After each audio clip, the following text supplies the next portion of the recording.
María Corina Machado, exdiputada de la Asamblea Nacional de Venezuela, resultó vencedora el pasado octubre de 2023 en unas elecciones primarias para elegir al candidato de la oposición que desafiaría al presidente Nicolás Maduro en las elecciones de este año.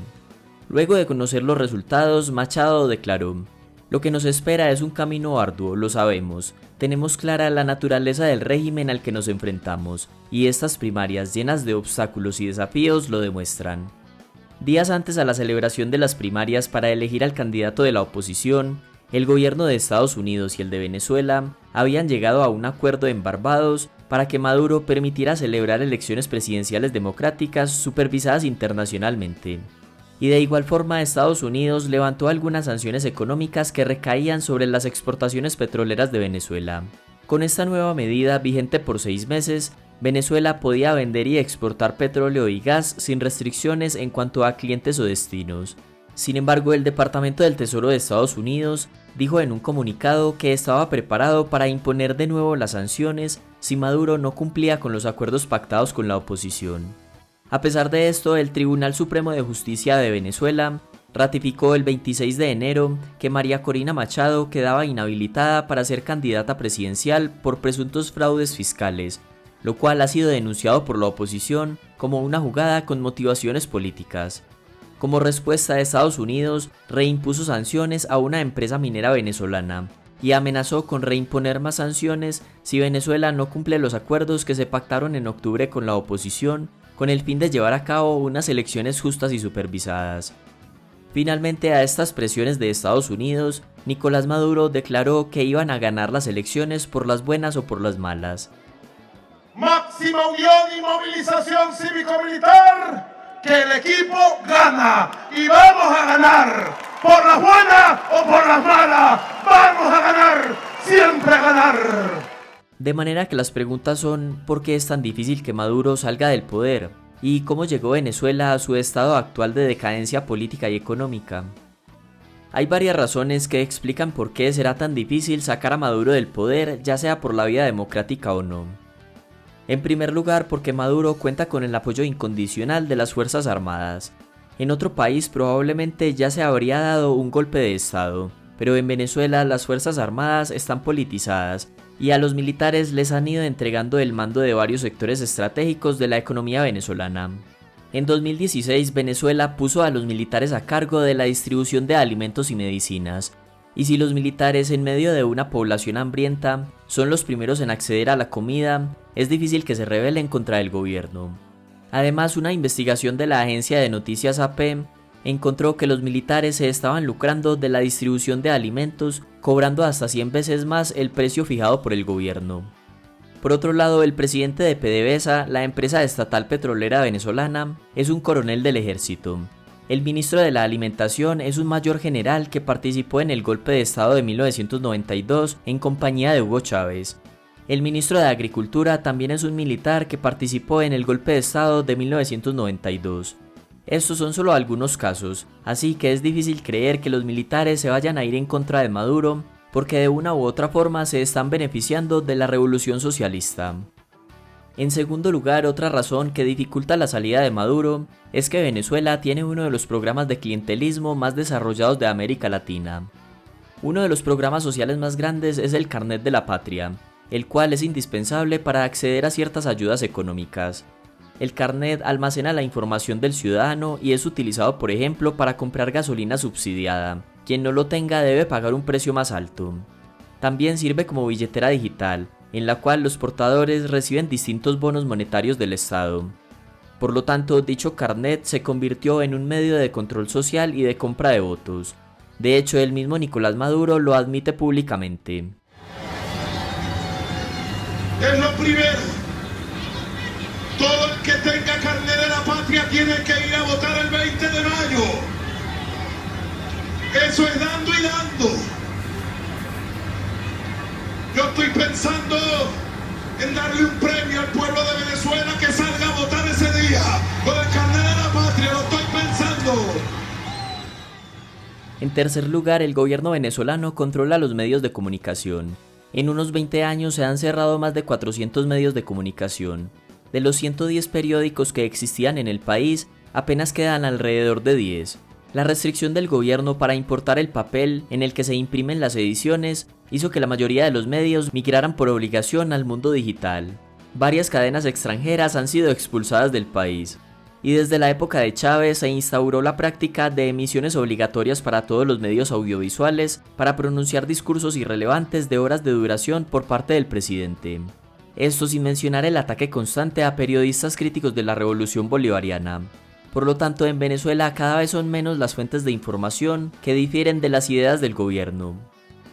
En cuarto lugar, desde hace varios años las autoridades venezolanas han detenido y condenado arbitrariamente a destacados políticos de la oposición como Leopoldo López y Antonio Ledesma, y tienen inhabilitados a Enrique Capriles y más recientemente a María Corina Machado.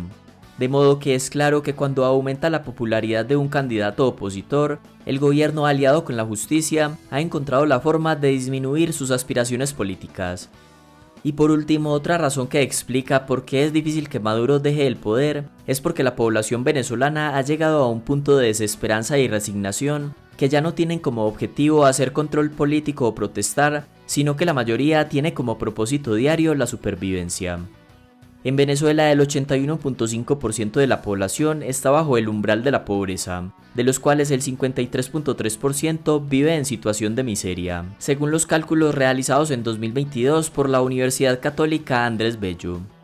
Ahora, la otra pregunta es ¿cómo llegó Venezuela a esta grave situación? Entre 1950 y 1995, es decir, durante 45 años, Venezuela fue el país más rico de Latinoamérica, gracias en buena parte a los ingresos petroleros. El mejor momento de la economía venezolana fue durante la década de 1970, cuando un embargo petrolero de la OPEP a los países que apoyaban a Israel en la guerra de Yom Kippur cuadruplicó los precios del petróleo. En esa época llegaban al país decenas de miles de millones de dólares, pero este boom dio lugar a la corrupción y a una mala gestión de los ingresos provenientes del petróleo.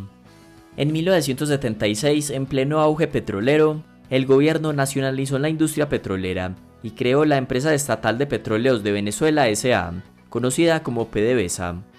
Ya en la década de los 80 cayeron los precios del petróleo, la economía venezolana se contrajo y la inflación se disparó.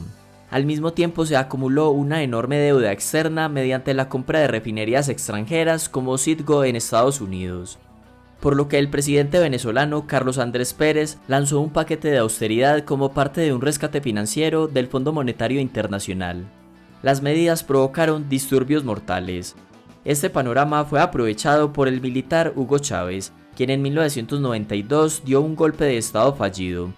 Lo metieron a la cárcel, pero su popularidad aumentó y saltó a la fama nacional. Finalmente, en 1998, Chávez fue elegido presidente con una propuesta socialista y prometió utilizar la enorme riqueza petrolera para reducir la pobreza y la desigualdad, lo cual logró en cierta medida por unos cuantos años y a un costo económico y social muy alto. Así que Chávez aumentó de forma exponencial el gasto público, mediante un conjunto de programas sociales llamados misiones bolivarianas para la educación, la alimentación y la sanidad. Esto suena muy noble, el problema es que eran programas sostenidos por los ingresos petroleros. Durante varios años Venezuela no tuvo problemas de ingresos porque el precio del barril de petróleo rondaba los $100, y este nivel de precios aguantaba cualquier tipo de política y disimulaba la creciente burocracia y cualquier caso de corrupción. Para fomentar el empleo, la empresa PDVSA comenzó a contratar más personal del necesario. Esto teniendo en cuenta que Chávez ya había despedido a miles de trabajadores experimentados en esta empresa que habían participado en una huelga del sector en 2003. Los ingresos petroleros también fueron utilizados para pagar expropiaciones y nacionalizaciones. Además, el Estado no solo tomó el control de sectores como el de telecomunicaciones, electricidad, hierro, cemento y minería, sino que también se nacionalizaron y expropiaron complejos hoteleros, bancos, fábricas de fertilizantes, cadenas alimentarias completas y hasta supermercados. Cerca de 3 millones de tierras cultivables fueron expropiadas en Venezuela desde 2007. Entonces el gobierno se convirtió en dueño de la producción de muchos bienes para los cuales no tenía la experiencia ni la capacidad suficiente.